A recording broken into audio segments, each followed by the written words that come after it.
Comunicar-se, treballar, jugar, llegir, aprendre, organitzar-se, comprar... El món està canviant, però encara l'hem de dibuixar.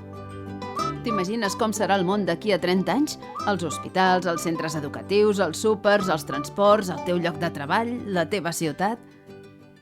A Barcelona, entre els anys 2011 i 2014, el sector de les tecnologies de la informació i la comunicació ha incrementat el nombre de treballadors i empreses al voltant d'un 13%. Els principals perfils laborals del sector TIC són dissenyador gràfic i multimèdia, programador informàtic, desenvolupador de videojocs o enginyer de telecomunicacions. La meitat dels contractes fets a Barcelona en l'àmbit de les TIC van ser l'any passat a menors de 30 anys i la gran majoria a temps complet. El món digital continua creixent i les empreses i startups del sector han triplicat el volum de negoci en només 2 anys. L'efecte mobile, a més, obre noves oportunitats laborals a perfils no necessàriament tecnològics i potencia sectors com la salut, l'educació, el turisme, el comerç o les indústries creatives.